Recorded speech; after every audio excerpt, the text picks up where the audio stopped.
I'm going to get to some basics today here. I'm getting back into the series here. We're just breaking it down. We're going to talk about the 1, the 4, and the 5 chord today. Just go over some absolute basics here in the key of C major. If you count up the scale, starting with the 1 on C, 1, 2, 3, 4, 5, 6, 7, 8. What would be 8? You get back to C again. So that's just the 1 an octave higher, right?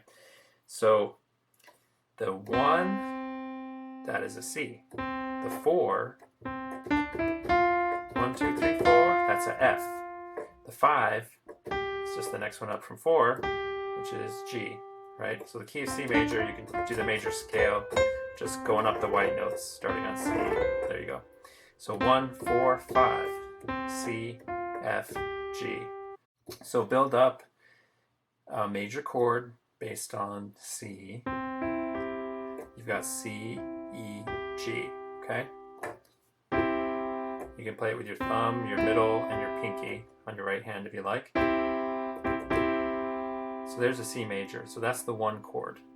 Now the 4 chord would be based on F, and you just do a major triad and a minor triad stacked on top of each other to get a major chord. The chord is F major.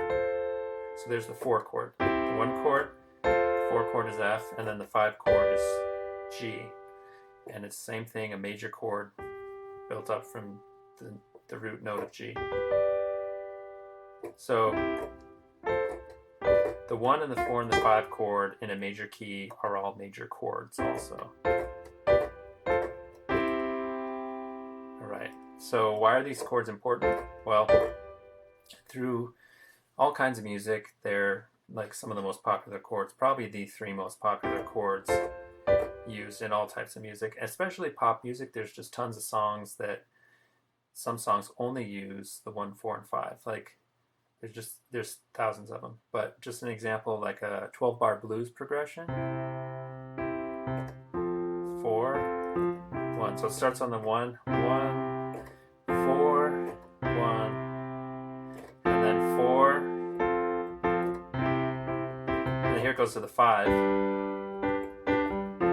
back to the 4, to the 1, and then usually there's a turnaround where it goes to the 5, and then it just repeats all over again. So that's just a quick little example.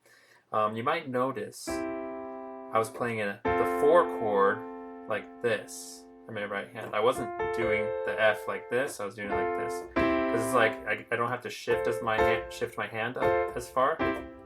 And also the notes, just the sound of them, if I can go to a closer neighbor, it kind of makes the transitions smooth. I'm playing the C down here. It's the same chord, F, A, C. I just take this C and bump it down an octave. See, I mean, it still fits harmonically. It's just a different voicing, right? So you can do 1 like this, 4 like this, and then the 5, the G, you can do it like this. This is actually called second inversion on this 4 and this 5 that I'm doing. So root position, let's take G for example, the 5 chord, but this is G. This is root position where G is the lowest note. The root of the chord is the lowest note. Now if I move it up so that the third one, if you count up in this chord, 1, 2, 3, the third is B. If that's the lowest note, let's shift it down an octave to this B. Put the G up there instead. This is a root position. So the third is the lowest note, then that's called first inversion. And then second inversion is when the 5th is the lowest note. So I'm saying the root, the 3rd, the 5th, because that's any, in tertian harmony, any chord is going to have a root, a 3rd, and a 5th. Root, 3rd, 5th, right? So root position, you can do it in different octaves. Bump it down here. Root position, first inversion, second inversion, okay? So that's what I'm doing here. I'm doing second inversion with the right hand for the 4 and the 5 chord, just to make it a little bit more smooth, both for physically for my hand and for like the sound of, you know, how big of shifts these notes are doing in between chords. But you can, if you like the sound of this, you know, you can voice chords in all different ways for a different effect.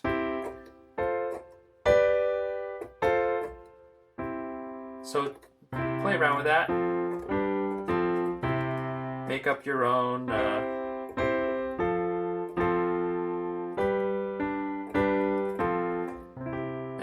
little songs and progressions and stuff. Play around with that. Those 3 chords will all sound good together. Then when you want to go to the next step, try a different key, because this is just C major. Let's say the key of D, for example. Well, it helps to know that there's an F sharp in the key of D, so it's not F natural, it's F sharp. And there's a C sharp. So the F's are sharp and the C's are sharp. So if you build up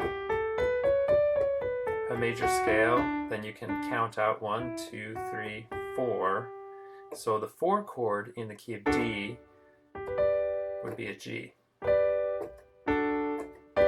See, in the key of C, the G was a 5, but in the key of D, a G chord is the 4.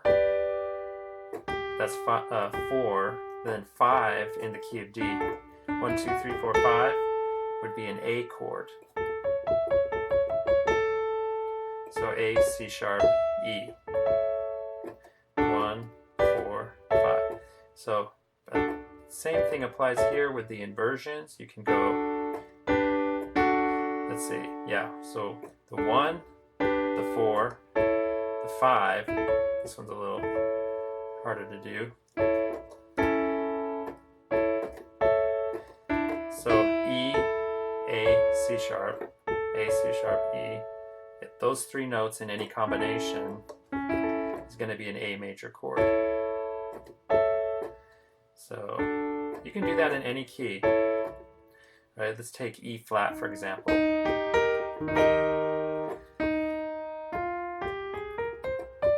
First get to know the scale, you know. And then you can count up the 1, 2, 3, 4. So if the 1 is E flat, the 4 is A flat, get a major chord there, and then the 5 is B flat.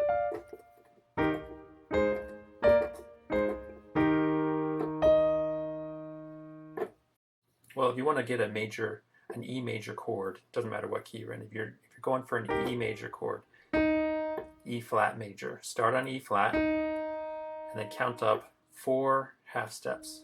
1, 2, 3, 4. You end up on G. So that's going to be your third. If you're looking for a major chord, count up 4 half steps. That's called a major triad, or I mean a major, yeah, the interval is a major third. And then from there, count up 3 half steps. 1, 2, 3. You end up on B flat. That's your major triad when you have those 3 notes together. So it consists of an interval of a major third and a minor third stacked on top of that. That gives you a major chord. So you can do that anywhere. Let's do D flat, for example. So count up 4 half steps. 1, 2, 3, 4. So there's my third, and then count up 3 half steps from there. 1, 2, 3. So there's my major triad for D flat. Okay.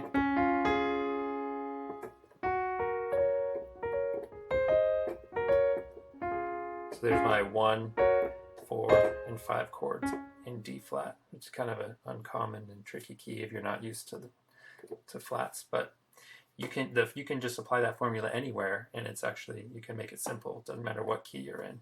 That's my overview. A quick little lesson on the 1 and the 4 and the 5 chords. So get familiar with them. They're all over the place. Thanks for watching.